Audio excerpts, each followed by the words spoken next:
السلام علیکم ورحمۃ اللہ وبرکاتہ۔ جادو، حقیقت اور علاج، اس میں ہم ایک اور چیز کا اضافہ کر لیتے ہیں، جادو اور نظر بد کی حقیقت، کیونکہ جادو کے علاوہ ایک اور چیز جو غیر مرئی طور پر انسان کے اوپر اثر انداز ہوتی ہے وہ بری نظر بھی ہے۔ سب سے پہلے بات یہ کہ اس بات پہ یقین ہونا کہ اللہ شافی ہے، کسی انسان کے پاس شفا نہیں ہے، شفا اللہ ہی دیتا ہے۔ یہ الگ بات ہے کہ بعض اوقات 500 mg چاہیے ہوتی ہے اور بعض اوقات زیادہ چاہیے ہوتی ہے، 600 چاہیے ہوتی ہے، تو وہ کمی بیشی تو ہوتی ہے اثر انداز ہونے میں، لیکن شفا بہرحال اللہ ہی دیتا ہے۔ حضرت ابراہیم علیہ السلام نے کیا کہا تھا؟ وَإِذَا مَرِضْتُ فَهُوَ يَشْفِينِ، جب میں بیمار ہوتا ہوں تو وہ مجھے شفا دیتا ہے، وہی طبیب ہے، یعنی طبیب بھی اللہ ہی ہے۔ ابو رمسا رضی اللہ عنہ سے مروی ہے کہ میرے والد نے رسول اللہ صلی اللہ علیہ وسلم سے عرض کیا کہ مجھے آپ اپنی وہ چیز دکھائیں جو آپ کی پشت پر ہے، کیونکہ میں طبیب ہوں۔ آپ نے فرمایا طبیب تو اللہ ہے، بلکہ تو رفیق آدمی ہے، یعنی تو دوست ہے، نرم دل ہے، لیکن اصل شفا مراد یہ تھی کہ اللہ ہی کو ہے۔ وہ مریض کو دلاسا دیتا ہے، اس بیماری کا طبیب وہی ہے جس نے اسے پیدا کیا ہے، شفا اسی کے ہاتھ میں ہے۔ وہ دم بھی ہے نا، نبی صلی اللہ علیہ وسلم دم کیا کرتے تھے اور یہ دعا پڑھتے تھے، امسح البأس رب الناس بیدک الشفاء لا یکشف الکرب الا انت۔ مریض پہ پڑھتے جائیں، ہاتھ پھیرتے جائیں، جاڑتے جائیں اس کو۔ انبیاء علیہ السلام بیماری میں اللہ ہی کو پکارتے تھے۔ ایوب علیہ السلام نے دعا کی، انی مسنی الضر وانت ارحم الراحمین فاستجبنا لہ، تو اللہ نے سن لی اس کی دعا۔ پھر یہ ہے کہ کتاب و سنت سے علاج کرنا چاہیے۔ رسول اللہ صلی اللہ علیہ وسلم نے فرمایا ہر بیماری کے لیے دوا ہے۔ جب کسی مریض کو صحیح طریقے پر بیماری کی دوا پہنچتی ہے تو اللہ کے حکم سے وہ درست ہو جاتا ہے۔ پھر مستند معالج سے علاج کروانا چاہیے، یعنی جس طرح جسمانی بیماریوں میں آپ اچھے ڈاکٹر کی تلاش کرتے ہیں، اسی طرح روحانی بیماریوں میں بھی آپ اچھے سمجھدار اوتھینٹک بندے کے پاس جائیں، جس کو پہلے تو یہ پتا چلے کہ یہ جادو ہے بھی کہ نہیں، یہ نظر ہے بھی یا نہیں، کیونکہ ہم ہر چیز کو جادو نظر بنا دیتے ہیں۔ پھر اس میں ہم کیسے پتا چلائیں کہ یہ شخص مستند ہے یا قابل اعتماد؟ سب سے پہلی بات یہ کہ کیا وہ خود دین کے پابند ہے، خود عبادت کرتا ہے، کیونکہ بعض لوگ نہ نماز نہ روزہ، جنوں شیطانوں سے مدد کے ساتھ لوگوں کے اوپر اثرات ڈال رہے ہوتے تو ان سے علاج نہیں کرنا چاہیے۔ پھر اسی طرح کے مریض کے اندر یقین پیدا کرے، وہ یہ نہ کہے ہو سکتا ہے آپ ٹھیک ہو جائیں، ہو سکتا نہ ہو، یہ نہ کہے، یعنی اس کے اندر بھی کانفیڈینس ہو کہ اللہ کے ذکر میں شفا ہے، اور مریض کو بھی دلائے کہ انشاءاللہ آپ ٹھیک ہو جائیں گے۔ پھر اسی طرح اللہ کے ناموں اور کلام سے علاج کرے۔ دم عربی زبان میں ہو یا ایسی زبان میں جس کا معنی سمجھ میں آتا ہو، جو بھی دم کرے یا پڑھنے کو دے اس میں شرکیہ الفاظ نہ ہو۔ علاج کرتے ہوئے یہ عقیدہ ہو کہ شفا اللہ کی طرف سے، اس بندے کی طرف سے نہیں ہے۔ غیر مستند معالج سے بچنا چاہیے۔ وہ کون ہوتے ہیں؟ جو مریض سے ماں کا نام پوچھے، اس کے کپڑے منگوائے، کوئی جانور طلب کرے اور اسے بسم اللہ پڑھے بغیر ذبح کرے، اس کا خون مریض کے جسم پہ ملے اور جانور کو غیر آباد جگہ پہ پھینکوائے۔ یہ آپ کی کتاب میں بھی چیزیں موجود ہیں۔ ایسے منتر پڑھے جو کسی کی سمجھ میں نہ آئے، غیر مستند۔ مریض کو ایسا تعویذ جس میں مربع شکل کی ڈبے بنے ہوں، ان ڈبوں میں چند حروف یا نمبر لکھے ہوں، لٹکانے یا پینے کو دے تو اس سے بچے۔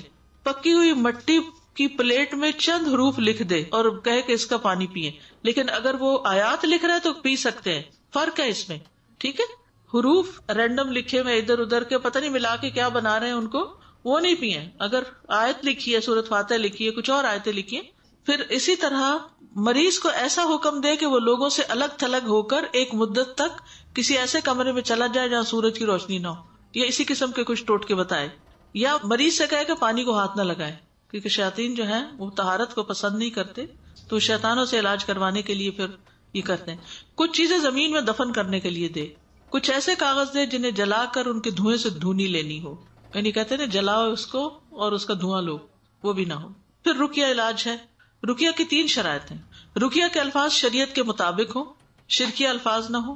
رسول اللہ صلی اللہ علیہ وسلم نے فرمایا لا بأس بالرقى ما لم يكن فيه شرک، اس دم میں کوئی حرج نہیں جس میں شرک نہ ہو۔ ابھی بہن کا سوال تھا نا کہ بعض اوقات کچھ مسنون دعائیں نہیں ہوتی، کوئی اور چیز لکھ دیتے ہیں، اگر اس میں شرک نہیں ہے تو وہ پڑھ سکتے ہیں وہ دعا۔ عربی زبان یہ سمجھ میں آنے والی زبان ہو، اور تیسرا یہ کہ رقیہ کرتے وقت بھروسہ اللہ کی ذات پر ہو۔ قرآن سے علاج۔ قرآن شفا ہے۔ قرآن کیا ہے؟ شفا ہے۔ قل هو للذین آمنوا ھدی وشفاء، کہہ دیجئے کہ ان لوگوں کے لیے جو ایمان لائے ہدایت اور شفا ہے۔ سورۃ الاسراء میں آتا ہے وَنُنَزِّلُ مِنَ الْقُرْآنِ مَا هُوَ شِفَاءٌ وَرَحْمَةٌ لِّلْمُؤْمِنِينَ وَلَا يَزِيدُ الظَّالِمِينَ إِلَّا خَسَارًا. حضرت عائشہ سے مروی ہے کہ رسول اللہ صلی اللہ علیہ وسلم ایک مرتبہ ان کے پاس تشریف لائے تو دیکھا ایک عورت عائشہ رضی اللہ عنہا کا علاج کر رہی ہے. حالانکہ آپ صلی اللہ علیہ وسلم موجود ہیں لیکن آپ کو تکلیف نہیں دی ایک اور عورت کو بلا کے. حضرت عائشہ کیا خود کم تھی؟ ابھی جو سوال تھا نا آپ کا کہ بعض اوقات انسان خود نہیں کسی اور سے کہتا ہے, تو کوئی اور عورت حضرت عائشہ کا علاج کر رہی تھی. آپ صلی اللہ علیہ وسلم نے فرمایا کتاب اللہ کے ساتھ علاج کرو, یعنی قرآن شفا ہے. آیت الکرسی پڑھنا, سورۃ الفاتحہ پڑھنا, سورۃ البقرہ پڑھنا, سورۃ البقرہ کی آخری 2 آیات پڑھنا, معوذتین پڑھنا, قل اعوذ برب الفلق, قل اعوذ برب الناس. پھر یہاں پر آپ دیکھ رہے ہیں کہ کچھ صورتیں ہیں ان کی آیتیں لکھی ہوئی ہیں, جیسے سورۃ آل عمران کی کچھ آیتیں, سورۃ الاعراف کی, سورۃ یونس کی, سورۃ طٰہٰ کی, سورۃ مؤمنون, سورۃ الصافات, سورۃ الاحقاف, سورۃ الرحمن کی کچھ آیتیں, سورۃ الحشر, سورۃ التغابن, سورۃ الجن, سورۃ الاخلاص, سورۃ الفلق, سورۃ الناس. یہ آیتیں جو آپ کی کتاب ہے اس میں لکھی ہوئی ہیں, کہ بجائے اس کے کہ آپ ڈھونڈتے رہیں وہاں لکھی ہوئی موجود ہے. اس کتاب سے بھی جو آپ کے پاس ہے آپ دم کر سکتے ہیں. سورۃ الکافرون اور آیت الکرسی کو تکرار سے سننا, ریپیٹڈلی ایسی آیات پڑھنا جن میں سکینت اور اطمینان والی باتیں ہوں, آپ کا دل خوش کر دیں گی. یعنی قرآن مجید کی ایسی آیتوں کی آپ سلیکشن کر کے اپنے پاس خود بھی رکھ سکتے ہیں کہ جن میں خوشخبری ہو, جنت کی خوشخبری ہو, اللہ کی مدد کی بات ہو. کل میں پڑھ رہی تھی سورۃ یونس, تو اس میں ایک آیت آئی للذین احسنوا الحسنى وزیادہ, جو لوگ اچھا کرتے ہیں ان کے لیے اچھائی اور زیادہ بھی ہے. کتنی خوشخبری اور کتنی انکریجمنٹ ہوتی ہے ایسی آیت پڑھ کر.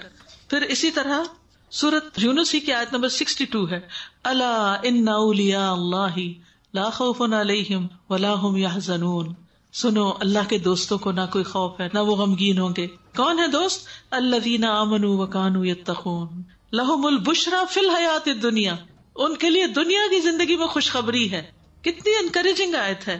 وفی الآخرہ, اور آخرت میں بھی. کتنا ڈر لگتا ہے نا آخرت سے, لیکن اگر ہم اللہ کے دوست بن جائیں گے تو آخرت میں بھی موت کے وقت فرشتہ اچھی خبر دے گا, قبر میں استقبال ہوگا, اٹھیں گے تو اچھا ہوگا. تو ایمان اور تقوی کی ضرورت ہے. فرمایا لا تبدیل لکلمات اللہ ذالک هو الفوز العظیم. یہ 62 سے 64 اتنی زبردست آیتیں ہیں کہ آپ پڑھیں تو ایسا لگتا ہے آپ کا ایمان کہیں اوپر چلا گیا ہے, آپ کا سارا غم اور مایوسی دور ہو جاتی ہے.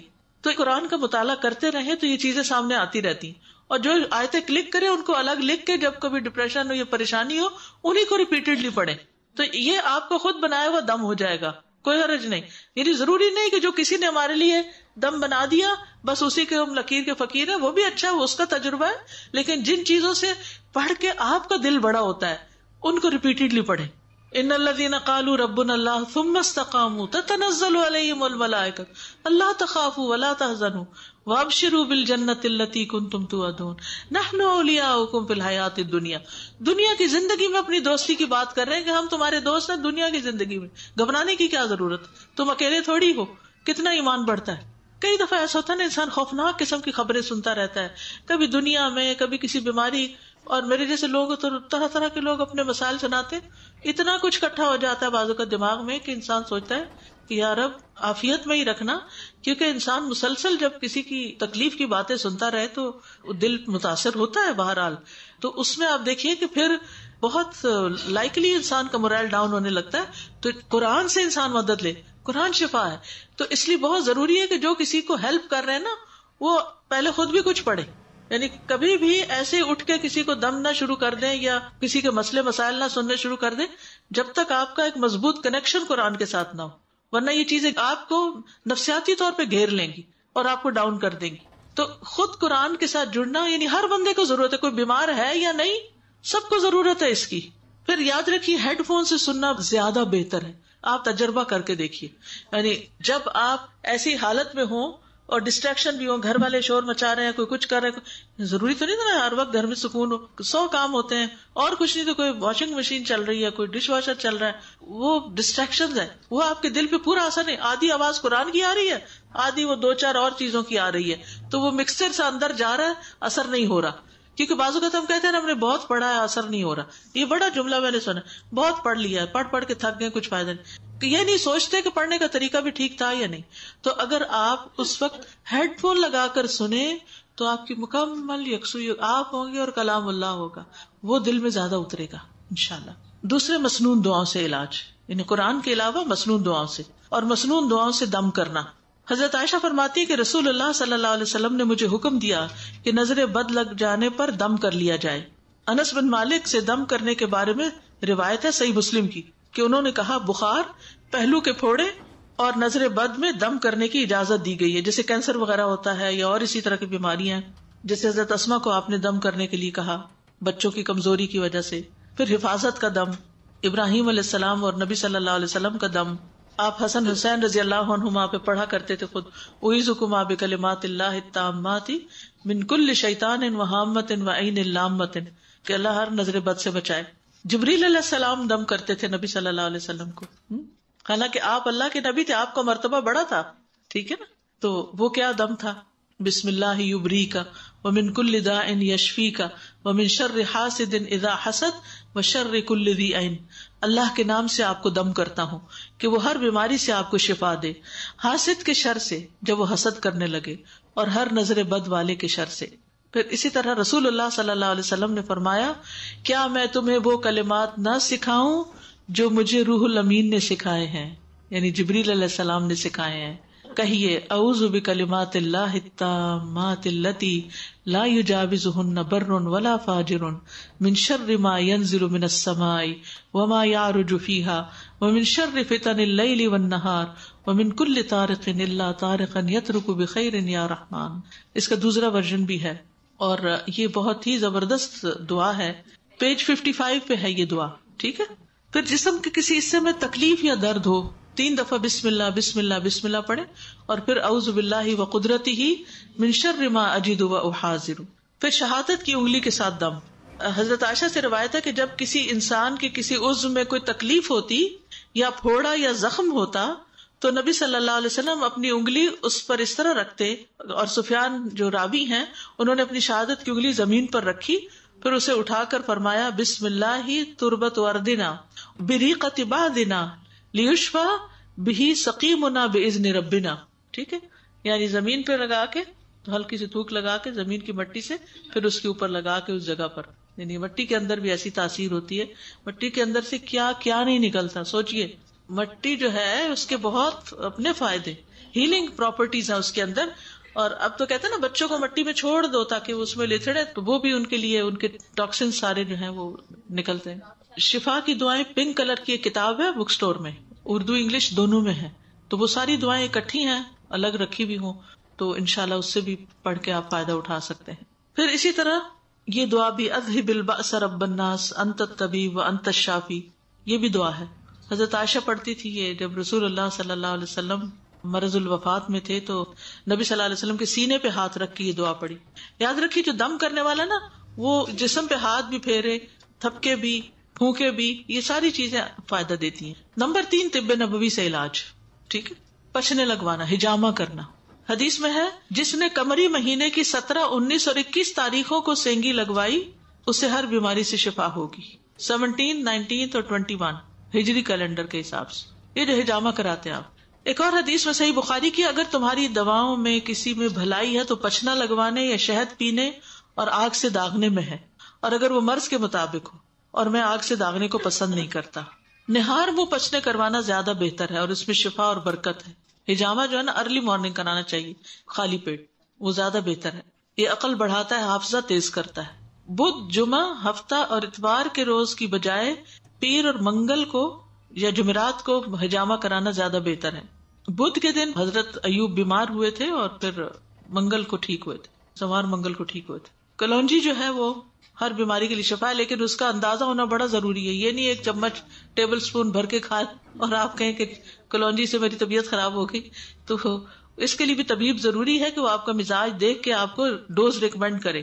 پھر شہد، شربت عسل، حدیث میں آتا ہے یہ شہد پینا جو ہے وہ شفا کے لیے بہترین ہے. پھر اسی طرح آب زمزم، نبی صلی اللہ علیہ وسلم نے فرمایا زمزم کا پانی جس مقصد کے لیے پیا جائے وہ اسی کے لیے ہے. ایک اور حدیث میں روئے زمین پر سب سے بہترین پانی زمزم ہے، یہ بھوکے کے لیے کھانا اور بیماری سے شفا ہے. پھر دم کیا ہوا زمزم کا پانی پیا جائے، ٹھیک ہے، یعنی جس پانی پر رقیہ شریعہ پڑا گیا ہو اس کو روزانہ کم از کم 3 گلاس پینا. اور زمزم کا پانی ہو تو زیادہ ترجیح ہوگی، ورنہ تھوڑا سا بھی ملا دے اس میں تو ساری پراپرٹیز چینج ہو جائیں گی. آپ نے فرمایا انہا مبارکتن انہا طعام طعم، کہ یہ مبارک پانی ہے اور یہ کھانے والے کا کھانا ہے. پھر زمزم کے پانی سے نہانا، یعنی بابرکت پانی ہے، اس سے نہایا جائے. پھر دم کیا ہوا پانی ناک میں ڈالنا اور جھاڑنا. پھر زیتون کا تیل، آپ نے فرمایا زیتون کھاؤ اور اس کو لگاؤ، بے شک یہ مبارک درخت سے ہے. شہد، زیتون کا تیل اور کلونجی ملا کے استعمال کرنا.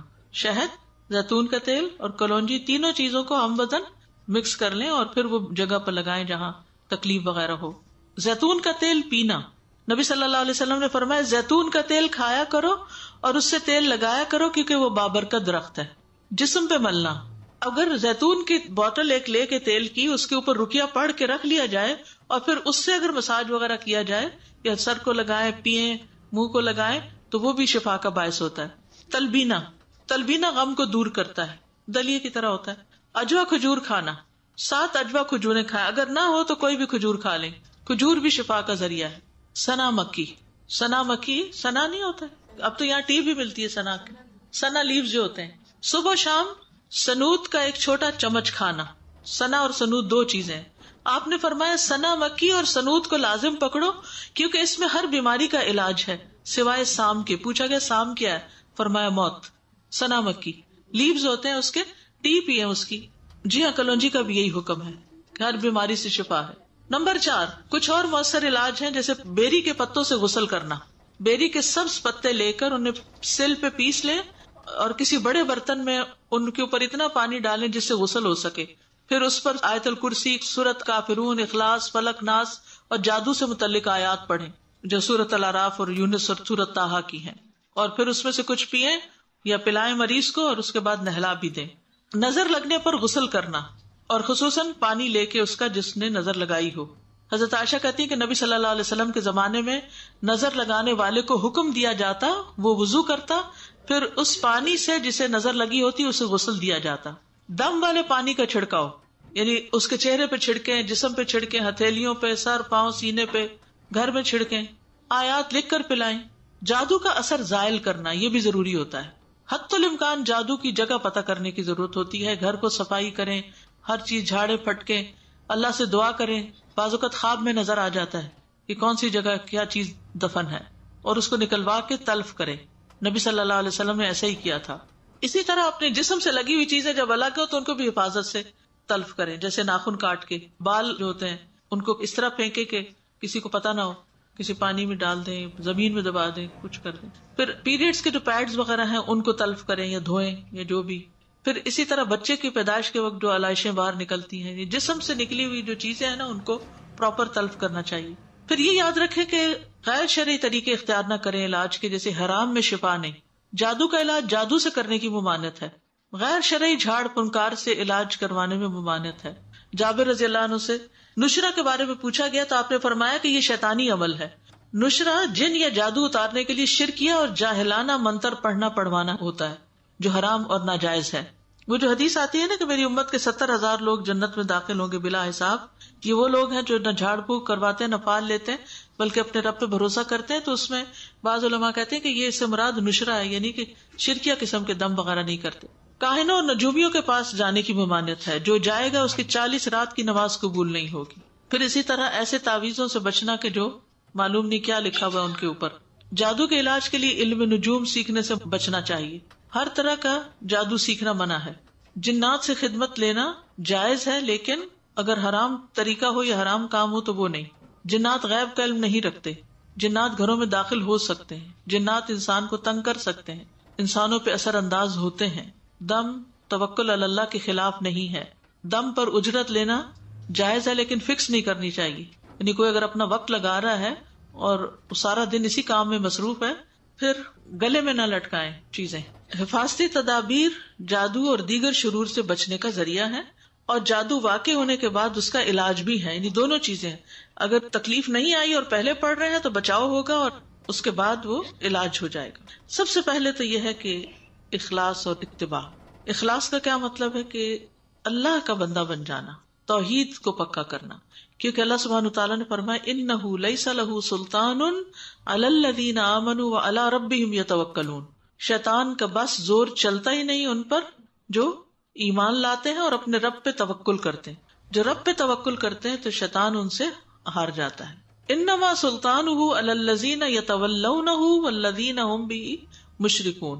اس کا زور تو ان پہ چلتا ہے جو اسے اپنا سرپرست بناتے ہیں اور ایسے ہی لوگ اللہ کے ساتھ شریک بناتے ہیں. پھر اسی طرح اللہ کے مخلص بندے بننا.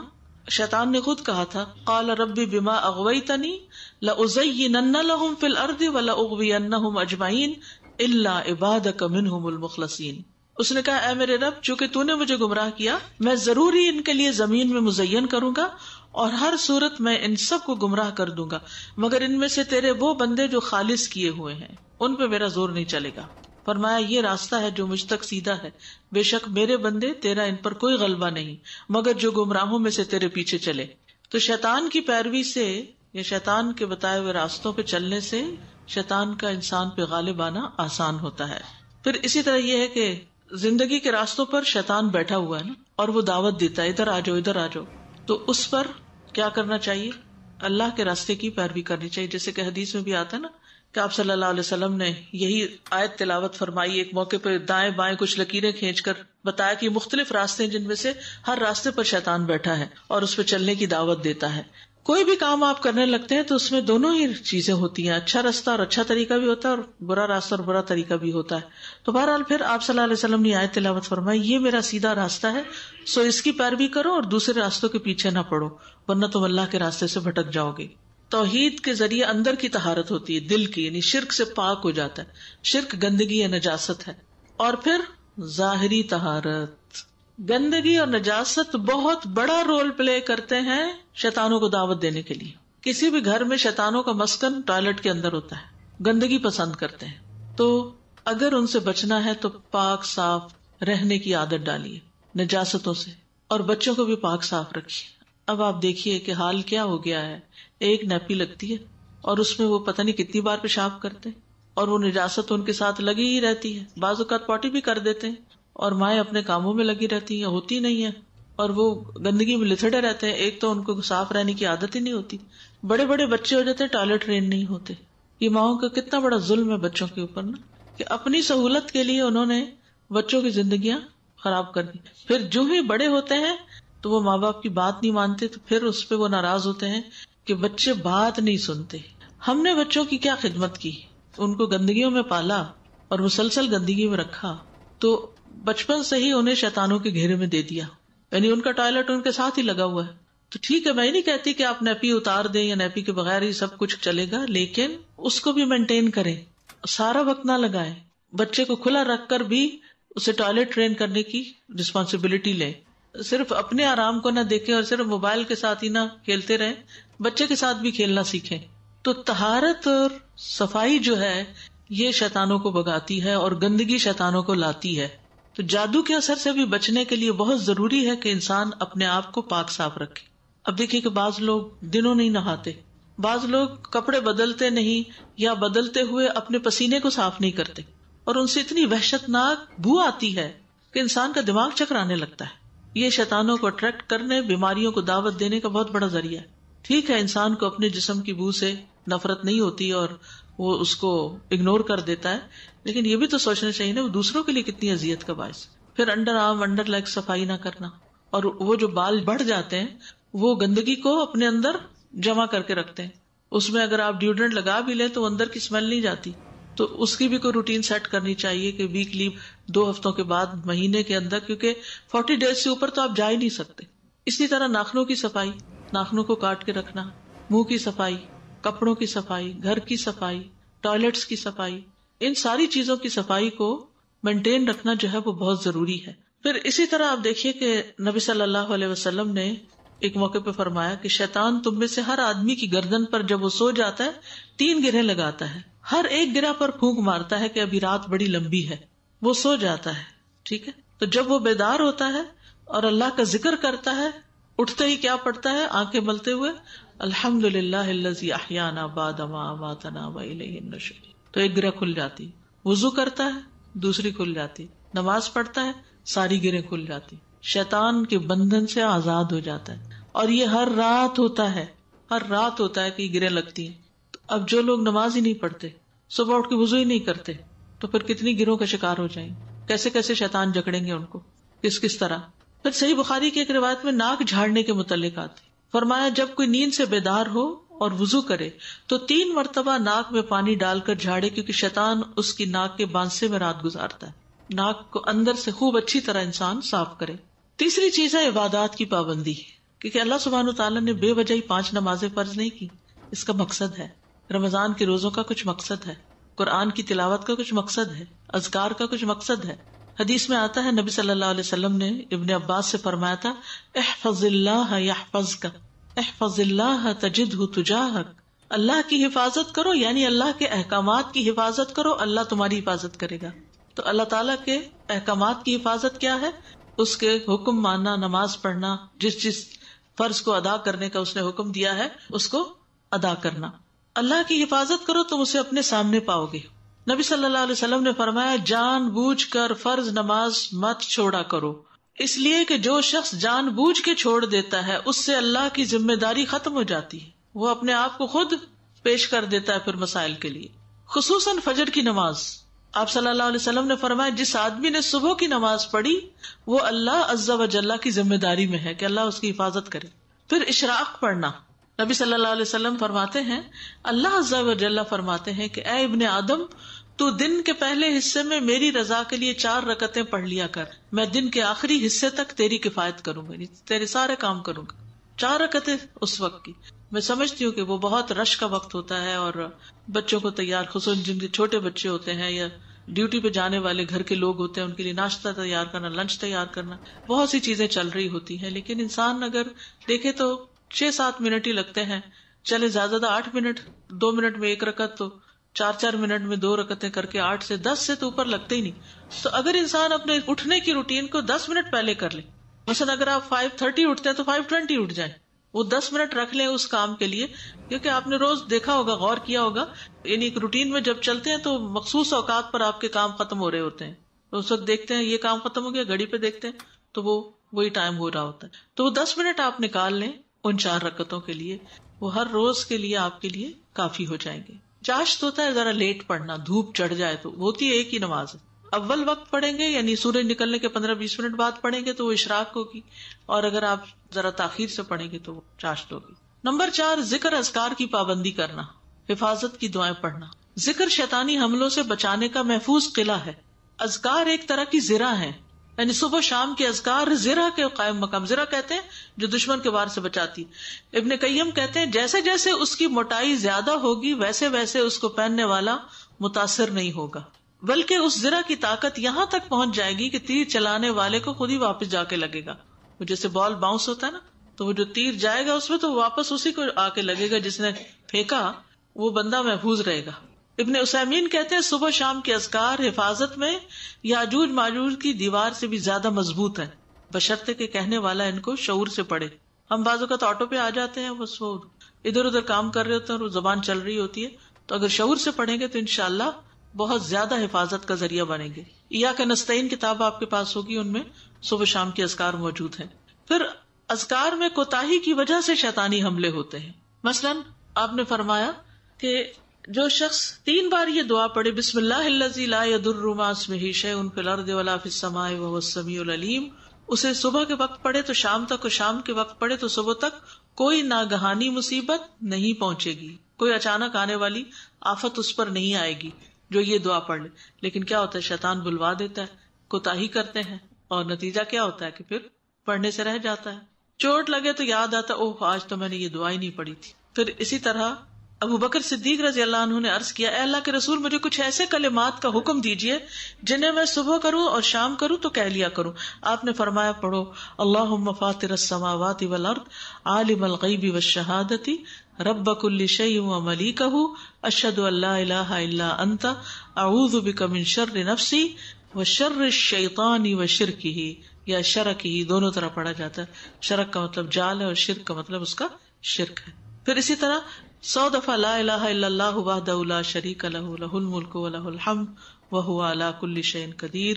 ایسا شخص شیطان کے شر سے محفوظ رہتا ہے، جادو نظر وغیرہ سے، جو یہ کلمہ پڑھ لیتا ہے. اگر آپ کو مثلاً کسی کو جن کا دورہ پڑا اور آپ کو رقیہ آتا ہے تو ایسے ہی اٹھ کے نہ کرنا شروع کر دیں اس کو، پہلے اپنے اوپر کچھ پڑھیں، اپنے آپ کو حصار میں لائیں، اپنی یعنی وہ آپ دیکھیں نا کہ آپ دشمن کے مقابلے پہ چلے اور آپ نے زرہ پہنی ہی نہیں. ابھی ریسنٹلی مجھے کہیں کا پتا چلا کہ کہیں کچھ لوگ اکٹھے رہتے تھے تو رات کے وقت کسی ایک کو جن پڑ گیا، تو جو 2 اور لوگ تھے وہاں انہوں نے کہا کہ ہم اس کے اوپر دم کرتے ہیں. وہ کرنے لگے، ان کو بھی پڑ گیا. تو وجہ کیا تھی؟ وجہ یہ تھی کہ اپنی پروٹیکشن کی نہیں اور دوسرے کو پروٹیکٹ کرنے چلے. لائف جیکٹ پہلے اپنی پہنو پھر بچوں کو پہنو. یہ نہیں پتا تھی نا، یہ پتا ہونی بہت ضروری ہے. دیکھیں نا، یہ تو وہی کہ اگر آپ خود کوئی کام نہیں کرتے اور دوسرے کو کرنے کو کہہ رہے ہیں یا دوسرے کے لیے کر رہے ہیں تو وہ پھر اس کی تاثیر بھی نہیں ہوتی. اچھا، آپ نے دیکھا ہوگا نا کہ لوگ کیوں اس بات کے حریص ہوتے کہ کوئی اور ان پہ بزرگ دم کر دے، کیونکہ انہیں پتا ہے کہ اس کے دم کی تاثیر ہوگی، کیونکہ یہ باعمل شخص ہے، یہ ان کو ہوتا ہے. تو کتنی دیر لگتی ہے باعمل ہونے میں؟ آپ خود بھی باعمل ہو جائے، وہ کام اپنے لیے کر لیں اور اس کے بعد آپ کی بھی انشاءاللہ افیکٹو ہو جائے گی. ٹھیک ہے، تو ہر چیز کا حل موجود ہے اگر ہم کرنا شروع کریں. پھر اسی طرح رات کو سونے کے اذکار پڑھنا. رات کو جو خوفناک خواب آتے ہیں، بعض لوگوں کو خواب آتے ہیں کہ ان کو کوئی اڑا رہا ہے اور صبح اٹھتے تھک کے چور ہوتے ہیں. بعض لوگ خواب میں بھاگ کے پیچھے بھینس لگی ہوئی ہے اور وہ کبھی یہاں چھپ رہے ہیں، کبھی چور آ رہا ہے تو وہ دروازے بند کر کے وہ کنڈی نہیں چڑھ رہی. اس قسم کے خواب اکثر لوگ سناتے رہتے ہیں. اور اس طرح کی چیزیں، یعنی یا یہ کہ کوئی آ گیا اور اس سے پروٹ کے دروازہ کو زور لگا کے بند کرے اور دوسری طرف سے دھکا پڑا. لٹرلی انسان صبح اٹھتا ہے تو تھکا ہوا ہوتا ہے. تو یہ بھی شیطانی عمل ہوتا ہے. شیطان انسان کا دشمن ہے، یہ یاد رکھیے، دشمن ہے. دشمن اپنی دشمنی سے کبھی بھی باز نہیں آتا، ہر طرح نقصان پہنچانے کی کوشش کرتا ہے. حتیٰ کہ رات اللہ نے آرام کے لیے بنائی، وہ رات کو سونے بھی نہیں دیتا. دن کو تو بگا ہی رکھتا ہے، نہیں مختلف خواہشات میں مبتلا کر کے کبھی ادھر جا رہے ہیں، کبھی یہ لے رہے ہیں، یہ بنا رہے ہیں، یہ پہن رہے ہیں، یہ اتار رہے ہیں، تو ان چیزوں میں تکاتا ہے اور رات کو پھر سونے بھی نہیں دیتا. تو اس لیے رات کو سوتے وقت کے اذکار اور خصوصاً آیت الکرسی پڑھ کے چاروں کونوں میں پھونک مارے. اور پھر اس کے علاوہ یہ کہ اپنے ہاتھوں میں قل هو اللہ، قل اعوذ برب الفلق، قل اعوذ برب الناس پڑھ کے دم کر کے، اور سر پہ، چہرے پہ، آگے اور پیچھے جہاں تک بھی ہاتھ جاتا ہے. حتیٰ کہ نبی صلی اللہ علیہ وسلم کا یہ بہت ریگولر معمول تھا، یہاں تک کہ آپ صلی اللہ علیہ وسلم جب بیمار پڑے اور مرض الموت میں تھے تو اس وقت پڑھا حضرت عائشہ نے، لیکن آپ ہی کے ہاتھوں کو استعمال کیا. پہلے اپنے اوپر ہم کر لیں دم، پھر کرے کسی پر. یہ جو ہم نے صبح اذکار پڑھے ہوئے تو ہماری اگر تو صبح اذکار پڑھے ہوئے پھر ٹھیک ہے، ذرہ ہے، صبح شام کے اذکار پڑھے ہوئے ہیں، آیت الکرسی پڑھی ہوئی ہے. کیونکہ حدیث میں آتا ہے کہ جو شخص صبح کے وقت آیت الکرسی پڑھتا ہے وہ سارا دن جنوں سے محفوظ رہتا ہے، اور جو شام کو پڑھتا ہے وہ صبح تک محفوظ رہتا ہے. تو اگر آپ نے صبح پڑھ لیا ہے، اذکار پڑھے ہوئے ہیں، تو بس ٹھیک ہے، پھر آپ ڈائریکٹ بھی دم کر سکتے. پھر اسی طرح جمعہ کے دن سورۃ الکہف پڑھنا. جو شخص پڑھتا ہے 2 جمعوں کے دوران اس کے لیے نور روشن ہو جاتا ہے. ہر کام سے پہلے بسم اللہ پڑھنا. رسول اللہ صلی اللہ علیہ وسلم نے فرمایا، جب آدمی اپنے گھر میں داخل ہوتا ہے تو وہ داخل ہوتے وقت اور کھانا کھانے کے وقت اللہ کا نام لیتا ہے تو شیطان کہتا ہے آج تمہارے لیے اس گھر میں نہ رات گزارنے کی جگہ ہے اور نہ شام کا کھانا ہے. اور جب وہ داخل ہوتے وقت اللہ کا نام نہیں لیتا تو شیطان کہتا ہے تم نے رات گزارنے کی جگہ پالی. اور جب وہ کھانا کھاتے وقت اللہ کا نام نہیں لیتا تو شیطان کہتا ہے کہ تم نے رات گزارنے کی جگہ اور شام کا کھانا بھی پا لیا، یعنی وہ ہمارے کھانے میں بھی شریک ہوتا ہے. میرا ایک سوال ہے کہ جیسے اگر ایک گھر میں 4-5 لوگ رہتے ہیں، ایک اندر داخل ہوتا ہے تو وہ بسم اللہ پڑھتا ہے، کھانے کے وقت بھی پڑھتا ہے. اسی گھر میں دوسرے 2-3 اور لوگ جو داخل ہوتے ہیں وہ نہ تو بسم اللہ پڑھتے ہیں اور نہ وہ کھانے سے پہلے اور نہ داخل ہوتے ہوئے، تو اس صورت میں بہتر تو یہ ہے کہ سب پڑھیں، لیکن اگر کسی ایک نے بھی پڑھا تو انشاءاللہ پروٹیکشن ہوگی انشاءاللہ. پھر اسی طرح سواری پر بیٹھتے ہوئے بسم اللہ پڑھنا، یعنی گاڑی کا دروازہ کھولے تو بسم اللہ پڑھ کے اندر داخل ہو تاکہ اچھی سی ڈرائیونگ ہو اور خیریت سے اپنی منزل تک پہنچے. ٹھیک ہے. پھر اسی طرح حدیث میں آتا ہے، ابو لاس خزائی کہتے ہیں نبی صلی اللہ علیہ وسلم نے ہمیں حج کے موقع پر صدقہ کے اونٹوں میں سے ایک اونٹ سواری کے لیے دیا. ہم نے عرض کیا یا رسول اللہ، شاید یہ کمزوری کی وجہ سے ہمارا بوجھ نہ اٹھا سکے.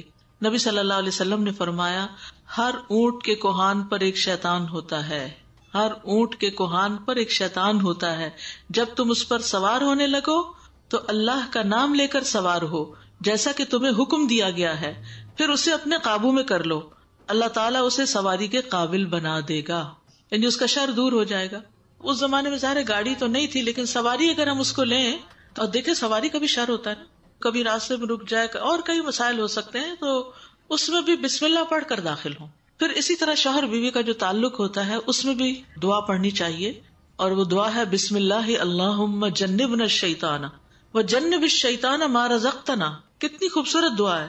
اے اللہ ہمیں شیطان سے بچا، ہماری محبتیں قائم رکھ، کیونکہ شیطان جو ہے وہ فزیکلی بھی میاں بیوی کو ایک دوسرے سے دور کر دیتا ہے بدگمانیاں ڈال ڈال کے. تو اس خاص تعلق کے وقت جب میاں بیوی ایک دوسرے سے بہت خوش ہو رہے ہوں تو بھی کیا دعا سکھائی گئی کہ اللہ ہمیں شیطان سے بچا، اور شیطان کو اس چیز سے دور رکھ جو ہمیں تو عطا کرے. یعنی ہمارا اگر اس سے بچہ پیدا ہو تو اس بچے کو بھی شیطان سے محفوظ رکھ. یہ دین کے سوا کوئی اتنی دور تک نہ سوچ سکتا اور نہ ہی اتنی پروٹیکشن آپ کو کوئی دے سکتا ہے. تو حدیث میں آتا ہے یہ دعا پڑھنے کے بعد میاں بیوی کو جو اولاد ملے گی اسے شیطان نقصان نہیں پہنچا سکتا.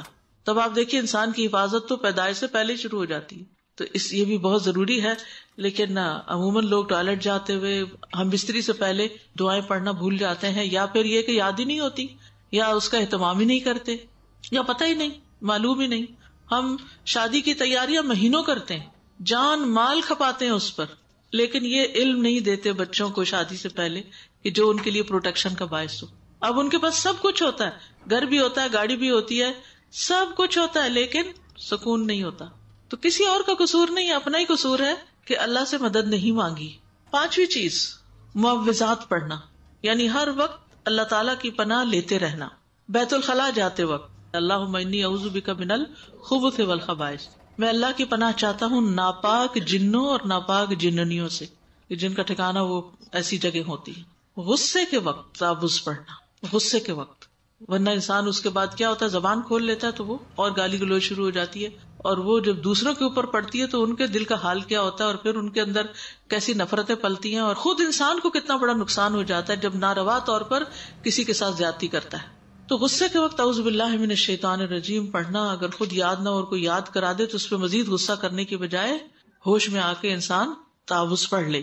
اصل میں انسان جب جذباتی کیفیت میں ہوتا ہے تو کمزور ہوتا ہے، اس وقت شیطان زیادہ حملہ آور ہوتا ہے. جب آپ بہت کہکے لگا رہے ہوتے ہیں، ہنس رہے ہوتے ہیں، اسی لیے آپ نے دیکھا کہ بزرگ جو تھے وہ پہلے، مجھے یاد ہے جب ہم چھوٹے ہوتے تھے تو بہن بھائی ہم بہت سارے تھے ماشاءاللہ، تو گھر میں وہ کوئی لطیفے سنا رہا تو ہنس ہنس کے ایک نے شروع کیا تو وہ ہوتا ہے وہ کنٹیجیس ہوتا ہے، ایک ہنستا تو پھر دوسرا شروع ہو جاتا ہے.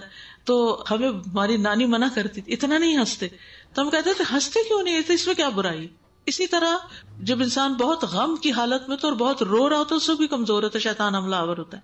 پھر اسی طرح ابھی انتہائی جذباتی کیفیت میں ہسبینڈ وائف کے تعلق کے وقت، پھر اسی طرح غصے کے وقت. تو یہ جو ہمارے ایموشنز کی ہائٹ ہوتی ہے نا، یعنی پیک ہوتی ہے کہ اس میں ہم بہت ہائپر ہو جاتے ہیں، سپر ہائپر ہو جاتے ہیں، تو اس وقت شیطان کو دخل اندازی اور حملہ آور ہونے کا زیادہ موقع مل جاتا ہے. پھر کسی منزل پر اترتے وقت تعوذ پڑھنا، کوئی نئی جگہ پر آپ گئے ہیں، کوئی نیا گھر لیا آپ نے، کسی ہسپتال میں گئے، اسپتال میں کتنی قسم کے وائرسز ہو سکتے ہیں اور کتنے جراثیم ہو سکتے ہیں، کسی کلینک میں گئے ہیں، کسی پبلک پلیس پہ گئے ہیں، تو اس وقت بھی اعوذ بکلمات اللہ التامات من شر ما خلق. حدیث میں آتا ہے جب کوئی آدمی کسی مقام پہ پڑاؤ ڈالے اور یہ دعا پڑھ لے، میں اللہ کے مکمل کلمات کی پناہ میں آتا ہوں ہر اس چیز کے شر سے جو اس نے پیدا کی، تو اسے وہاں سے کوچ کرنے تک کوئی چیز نقصان نہیں پہنچا سکے گی، کوئی چیز ہارم نہیں کرے گی. شر تو وہاں ہوگا لیکن اس کو نقصان نہیں ہوگا. پھر اسی طرح مسجد میں داخل ہوتے وقت عبداللہ ابن عمرو ابن العاص سے مروی ہے کہ نبی صلی اللہ علیہ وسلم جب مسجد میں داخل ہوتے تو یہ کلمہ کہا کرتے تھے، اعوذ باللہ العظیم وبوجہہ الکریم وسلطانہ القدیم من الشیطان الرجیم. میں اللہ انتہائی عظمت والے کی، اس کی ذات کریم اور اس کے سلطان قدیم کے ساتھ پناہ لیتا ہوں شیطان مردود سے. انسان جب یہ کہہ لیتا ہے تو ابلیس کہتا ہے آج سارے دن کے لیے یہ مجھ سے محفوظ ہو گیا، اس کو حفاظت مل گئی. لیکن اول تو دعا یاد نہیں ہوتی، کہ یاد ہو تو پھر پڑھنا یاد نہیں ہوتا. تو شیطان کا کام کیا ہے؟ بھلوانا. ہماری اصل مصیبت جو ہے نا وہ بھول ہے. آدم علیہ السلام بھولے تو کیا ہوا، کتنی بڑی مشکل میں پڑ گئے. تو اسی طرح اولاد آدم بھی بھولتی ہے، خصوصاً نیکی کے کاموں میں ہم اکثر بھول جاتے ہیں. تو اس کے لیے شیطان مردود کے شر سے بچنا نہایت ضروری ہوتا ہے. پھر نماز کے آغاز میں تعوذ پڑھنا، یعنی نماز کے شروع میں تعوذ پڑھنا. ابو امامہ باہلی سے روایت ہے، کہتے ہیں کہ اللہ کے نبی صلی اللہ علیہ وسلم جب نماز کے لیے کھڑے ہوتے تو 3 مرتبہ اللہ اکبر اللہ اکبر اللہ اکبر کہتے. ایک تو تکبیر تحریمہ ہے نا، وہ کہہ لی، اللہ اکبر کہہ کے ہاتھ باندھ دیے. اب 3 مرتبہ اللہ اکبر اللہ اکبر اللہ اکبر، پھر 3 مرتبہ لا الہ الا اللہ لا الہ الا اللہ لا الہ الا اللہ، پھر 3 مرتبہ سبحان اللہ و بحمدہ سبحان اللہ و بحمدہ سبحان اللہ و بحمدہ، اور پھر اعوذ بک من الشیطان الرجیم من ہمزہ ونفخہ ونفثہ. آپ پڑھ کے تو دیکھیں، جو آپ کو قرار آئے گا، جو سکون آئے گا، یعنی بہترین دعا ہے. یہ استفتاح، یہ جو سبحانک اللہم و بحمدک تیزی سے ہم پڑھتے ہیں نا، اس کا الٹرنیٹ ہے. ٹھیک ہے، تو اس میں پناہ کیا مانگی جا رہی تھی کہ میں شیطان کے کچوکے، اس کی پھونک اور اس کے تھتکارنے سے آپ کی پناہ میں آتا ہوں. یعنی شیطان باقاعدہ انسان پہ شر کی پھونکیں بھی مارتا ہے اور کچوکے بھی لگاتا ہے اور اس کے ساتھ تھتکارتا بھی ہے. اللہ اکبر 3 times، لا الہ الا اللہ 3 times، سبحان اللہ و بحمدہ 3 times، اور پھر اعوذ بک من الشیطان الرجیم من ہمزہ ونفخہ ونفثہ، اعوذ بک من الشیطان الرجیم من ہمزہ ونفخہ ونفثہ 7 سے. پھر قرآن مجید پڑھنے سے پہلے تعوذ پڑھنا. اب آپ حیران ہو رہے ہوں گے کہ مسجد میں داخل ہو رہے ہیں تو اعوذ باللہ پڑھ رہے ہیں، نماز پڑھ رہے ہیں تو اعوذ باللہ پڑھ رہے ہیں، قرآن پڑھ رہے ہیں تو اعوذ باللہ پڑھ رہے ہیں. یہ تو ہم نیکی کے کام کرنے جا رہے ہیں. جی ہاں، نیکی کے کام کرتے وقت شیطان زیادہ روڑے اٹکاتا ہے، ان کو زیادہ مشکل بناتا ہے، یا ان کو اس طرح بے دلی سے کرواتا ہے کہ بس ایک حاضری لگانے والی بات ہوتی، اس کا اثر کچھ نہیں ہوتا.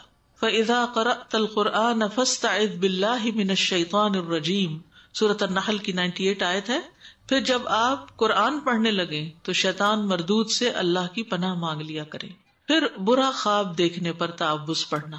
برا خواب دیکھنے پر ابو قتادہ کہتے ہیں کہ رسول اللہ صلی اللہ علیہ وسلم نے فرمایا، نیک خواب اللہ کی طرف سے اور برے خواب شیطان کی طرف سے ہوتے ہیں.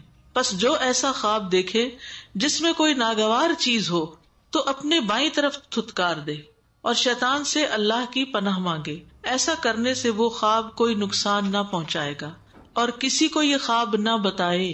یہ بڑا امپورٹنٹ ہے. ہم برے خواب ہر ایک کو سنا رہے ہوتے ہیں، ایسے جیسے کوئی کہانی ہو. نہیں، خاموشی اختیار کریں. بس آپ نے پناہ لے لی اللہ کی، کافی ہے اللہ آپ کے لیے، اس کا ذکر نہ کریں. پھر وسوسے آنے پر اور خصوصاً عقائد میں، اللہ سبحانہ تعالیٰ کی ذات کے بارے میں، رسول اللہ صلی اللہ علیہ وسلم کے بارے میں، قرآن کی اوتھینٹسٹی کے بارے میں، اگر دماغ میں ایسے خیالات آ رہے ہیں کہ پتہ نہیں یہ صحیح بھی ہے کہ نہیں، تو اس وقت بھی اللہ کی پناہ لیں شیطان مردود سے بچنے کے لیے. رسول اللہ صلی اللہ علیہ وسلم نے فرمایا، تم میں سے کسی کے پاس شیطان آتا ہے تو تمہارے دل میں پہلے یہ سوال پیدا کرتا ہے، فلاں چیز کس نے پیدا کی، فلاں چیز کس نے پیدا کی، یہاں تک کہ آخر میں یہ کہتا ہے کہ تمہارے رب کو کس نے پیدا کیا. جب کسی شخص کو ایسا وسوسہ آئے تو اللہ کی پناہ مانگنی چاہیے اور چاہیے کہ اس شیطانی خیال کو چھوڑ دے، یعنی اس بارے میں نہ سوچے. کیونکہ اگر سپوز یہ کہہ بھی دیا جائے فلاں نے، نعوذ باللہ، ہے نہیں کوئی، تو پھر اگلا سوال کیا ہوگا، فلاں کو کس نے. تو اسی لیے وسوسوں کی دعا یہ ہے، هو الاول والآخر والظاہر والباطن وهو بكل شيء علیم. یہ پڑھ لیے کہ اللہ کے اول ہونے کے بارے میں شک ڈالتا ہے. کوئی تو اول ہے نا، تو وہ اللہ ہی ہے اول. هو الاول والآخر والظاہر والباطن وهو بكل شيء علیم. اور کوشش کرے کہ ہر روز ایک دفعہ یاد پڑھنے کی عادت ڈال لیں. اس سے کیا فائدہ ہوتا ہے کہ انسان ایسے وسوسوں سے محفوظ رہتا ہے. کسی کو بھی یہ تکلیف اور بیماری ہو تو ایاک نستعین میں نے یہ اذکار اکٹھے بھی کیے تھے، ان میں بھی یہ ذکر موجود ہے، شیطانی وسوسوں سے بچنے کی دعا جو ہے. پھر اسی طرح اگر کوئی بھی کسی اور اچھی چیز کے بارے میں، کسی انسان کے بارے میں بلا وجہ، اکثر یہ ہوتا ہے کہ ہسبینڈ وائف کو ایک دوسرے کے بارے میں برے برے وسوسے آنے لگتے ہیں. بچوں کے فیوچر کے بارے میں شیطان اتنے برے برے خیال بعض اوقات دل میں ڈالتا ہے کہ انسان ہول ہی کھاتا رہ جاتا ہے. اور اس کا نقصان کیا ہوتا ہے کہ پھر انسان اپنی لائف کو بھی انجوائے نہیں کر سکتا اور بے وجہ غمگین رہتا ہے. یعنی اس چیز کے بارے میں غم ہے جس کا آپ کے پاس کوئی علاج ہی نہیں، جس کو آپ نے دیکھا ہی نہیں، جس کا کوئی وجود ہی نہیں. فیوچر کا اس وقت تو کوئی وجود نہیں نا، تو ہم کیوں ڈر رہے ہیں اس سے؟ کل کس نے دیکھا؟ تو اس لیے اللہ پر بھروسہ کرنا چاہیے. اور جب شیطان وسوسہ ڈالے تو فوراً اللہ کی پناہ طلب. وَإِمَّا يَنزَغَنَّكَ مِنَ الشَّيْطَانِ نَزْغٌ فَاسْتَعِذْ بِاللَّهِ. کسی بھی موقع پر جہاں بھی شیطان آپ کو اکسائے. اور کئی دفعہ آپ نے دیکھا ہوگا کہ آپ مثلاً بیٹھے ہیں نا, تو کوئی ایسا خیال آ جاتا ہے آپ کو, پھر آپ بیٹھے ہی رہتے ہیں اور گہری سوچ میں چلے جاتے ہیں, یہ ایسے ہوگا تو پھر یہ ہوگا تو پھر یہ ہوگا, اور انتہائی غمگین کر کے اٹھتے. یہ شیطان کا دلچسپ مشغلہ ہے کہ آپ کو غمگین کرے, کیونکہ غم انسان کو کمزور کر دیتا ہے, غم انسان کو وقت سے پہلے بوڑھا کر دیتا ہے, غم انسان کی زندگی کا وقت ضائع کر دیتا ہے. تو غم سے چھٹکارا پانا بے حد ضروری ہے. تو فوراً اعوذ باللہ من الشیطان الرجیم کی تسبیح پڑھنا شروع کر دیں. اعوذ بکلمات اللہ التامات من شر ما خلق. اچھا, اب مثلاً بچوں کی شادی نہیں ہوتی نا, ہم سوچتے بار بار منفی خیال, اس کی تو ہونی نہیں, اس کی تو ہونی نہیں, وہ کس نے دیکھا نہیں ہونی. کل یوم ہوا فی شان, کوئی پتہ نہیں کل کا دن چڑھے اور آپ کیا خبر سنیں. اچھا اب شادی ہوگی, اب اس کا تو بچہ نہیں ہونا, بس شیطان وہی وسوسہ ڈالے جائے گا. پھر وہ بچہ بھی پیدا ہو گیا, اب وہ بڑا بھی ہو گیا, اب اس بچے کی شادی کا کیا ہوگا. یعنی کوئی نہ کوئی آپ کو غم دیے ہی رکھتا ہے. یہ کھائیں گے کہاں سے, ان کی رزق روزی کا کیا ہوگا, ان کی جاب ہی نہ چلی جائے. یعنی ہر وقت منفی باتیں سوچوانا. بیمار ہے تو یہ تو ٹھیک ہی نہیں ہوگا, کیا پتہ ماری جائے. کیوں نہیں ٹھیک ہو جاتے. ایوب علیہ السلام 18 سال بعد ٹھیک ہو گئے تھے. کل ہی میں سوچ رہی تھی کہ ایوب علیہ السلام نے اتنی بیماری کاٹی تھی تو انہوں نے کیا کہہ کے اللہ سبحانہ تعالیٰ سے دعا کی تھی, انی مسنی الشیطان بنصب و عذاب. یعنی تکلیف تو ہے جسمانی, شیطان کے وسوسہ نے اس کو بڑھا دیا. اور دوسری انہوں نے دعا کی تھی انی مسنی الضر وانت ارحم الراحمین. تو آپ دیکھیے کہ پیغمبروں کو بھی نہیں چھوڑا اس نے, کس قدر پریشان کرنے کی کوشش کی. اللہ کے بارے میں اچھا گمان نہیں کرنے دیتا. تو کسی بھی وقت ایسی کوئی کیفیت آئے تو کمزور نہ پڑے, فوراً اللہ کی پناہ مانگے کہ یا اللہ تو ہے نا, میرا تجھ پہ بھروسہ ہے, میں نے اپنا کام تیرے سپرد کیا, تو ہی ہر چیز کو درست کرنے والا ہے, ساری قوت قدرت کمال تیرے پاس, تیرا کوئی شریک نہیں, تو جو چاہے کر سکتا ہے. یدخل من یشاء فی رحمتہ, جس کو چاہتا ہے اپنی رحمت میں داخل کر لیتے. تو اللہ ہم بھی تیرے کمزور بندے ہیں, ہم گناہگار بندے ہیں, ہم اپنی کمزوریوں کو ایکسپٹ کرتے ہیں, تو ہمیں اپنی حفاظت میں لے لے, اپنی پناہ میں لے لے. اور جس کو اللہ اپنی پناہ میں لے لے اس کو کیا بگڑ سکتا, کچھ بھی نہیں. اور پھر خاص طور پر یہ دعا, رب اعوذ بک من ہمزات الشیاطین واعوذ بک رب ان یحضرون. اے رب میں شیطان کی اکساہٹوں سے تیری پناہ چاہتا ہوں, اور اس بات سے بھی تیری پناہ مانگتا ہوں کہ وہ میرے پاس حاضر بھی ہو, پھٹکے بھی میرے پاس. میں یہ نہیں چاہتا کہ شیطان میرے پاس پھٹکے. ابو درداء فرماتے ہیں کہ رسول اللہ صلی اللہ علیہ وسلم کھڑے ہوئے تو ہم نے آپ کو یہ فرماتے ہوئے سنا, اعوذ باللہ منک. کیا مطلب ہے اس کا؟ میں اللہ کی پناہ لیتا ہوں تجھ سے بچنے کے لیے. پھر فرمایا العنک بلعنت اللہ, میں تجھ پر اللہ کی لعنت بھیجتا ہوں. آپ نے 3 بار فرمایا اور آپ نے اپنا ہاتھ پھیلایا جیسے کوئی چیز لے رہے ہوں. پھر آپ نماز سے فارغ ہوئے تو ہم نے عرض کیا, اللہ کے رسول ہم نے آپ کو نماز میں کچھ کہتے ہوئے سنا جو اس سے پہلے کبھی بھی نہیں سنا. تو یہ نماز کے کلمات نہیں تو یہ کیا چیز ہے؟ اور ہم نے آپ کو ہاتھ پھیلاتے ہوئے دیکھا. آپ نے فرمایا بے شک اللہ کا دشمن ابلیس آگ کا ایک شعلہ لے کر آیا تاکہ میرا منہ جلائے. ابلیس جو ہے اس کو نبی صلی اللہ علیہ وسلم پر کتنا غصہ آتا ہوگا کہ آپ رحمت ہے عالمین کے لیے, آپ لوگوں کی ہدایت کا ذریعہ ہے. تو میں نے اعوذ باللہ منک کہا. پھر میں نے کہا کہ میں تجھ پر اللہ کی پوری لعنت بھیجتا ہوں. بس وہ 3 مرتبہ تک پیچھے نہیں ہٹا. پھر میں نے اسے پکڑنے کا ارادہ کیا. اللہ کی قسم اگر ہمارے بھائی سلیمان علیہ السلام کی دعا نہ ہوتی تو وہ صبح تک بندھا رہتا اور مدینہ والوں کے بچے اس کے ساتھ کھیلتے, یعنی میں اس کو باندھ دیتا, کیونکہ آپ کے اوپر تو شیطان کا زور نہیں نا. ایک بات یاد رکھیے کہ کوئی بھی ذکر 1-2 دفعہ کر کے چھوڑ نہ دیجیے کہ کوئی نہیں آرام آیا. یہ پلے باندھ لیجیے بات, کیونکہ بعض اوقات ہم کیا کرتے ہیں 1-2 خوراک لے کے پھر کہتے ہیں کوئی فائدہ تو ہوا نہیں. ہم چاہتے ہیں کہ انسٹنٹ ریلیف ہو, فوراً. اصل میں ہم جس دور سے گزر رہے ہیں نا, اس کا ایک بڑا مسئلہ یہ بھی ہے کہ ہر چیز جلدی چاہتے ہیں. ٹیکنالوجی کی وجہ سے اب میسیجز جلدی چلے جاتے, پہلے کہاں خط ہفتے بھر میں جاتے تھے. پھر اسی طرح یہ ہے کہ پہیا بننے کی وجہ سے ہر چیز کی رفتار تیز ہو گئی, بجلی کے آنے سے اور چیزوں میں تیزی آ گئی. تو اس سے انسان کا ایک مزاج بدل گیا ہے پورا, اور وہ مزاج بن گیا ہے تیزی اور جلدی کا. لیکن یہاں اس حدیث سے آپ دیکھ رہے ہیں کہ 3 مرتبہ تک وہ پیچھے نہیں ہٹا. نہیں, پہلی مرتبہ سے بھی پیچھے نہیں ہٹا, دوسری مرتبہ سے پیچھے نہیں ہٹا, تیسری مرتبہ کہا تو پیچھے ہٹا. تو اس لیے جو کہا جاتا نا 3 دفعہ قل پڑھیں, 3 دفعہ یہ دعا پڑھے بسم اللہ الذی لا یضر, 3 دفعہ اعوذ بکلمات اللہ والی دعا پڑھے. تو اس کا ایک مقصد ہے, یہ بات یاد رکھیے. پھر اسی طرح کہا جاتا 7 دن تک یہ عمل مسلسل کریں. تو اینٹی بایوٹک کا کورس نہیں ہوتا 7 دن کا. کیا کہتے ہیں ڈاکٹرز, اگر آپ نے چھوڑ دیا تو دوبارہ سائیکل چلانا پڑے گا, ریئیکشن ہو جاتا ہے, وہ پھر بیکٹیریا واپس پلٹ کے اور حملہ آور ہوتا ہے, بعض بیماریوں میں اس سے بھی زیادہ.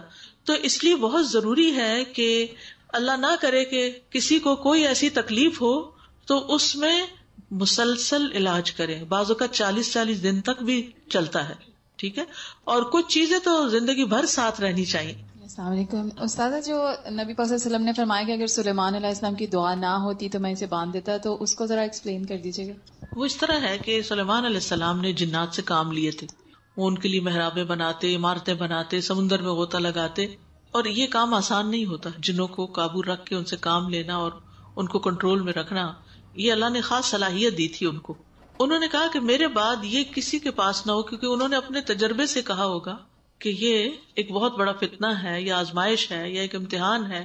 تو اس پر نبی صلی اللہ علیہ وسلم نے پھر اس شیطان کو باندھا نہیں وہاں, ٹھیک ہے, کام نہیں لیا اس سے. اور اب بھی آپ دیکھیں کہ جو لوگ موکل وغیرہ رام کرتے ہیں یا جن قابو کرتے ہیں, وہ بڑے عجیب و غریب چلے کاٹتے ہیں اور بعضوں کو شرکیہ کام کرتے ہیں.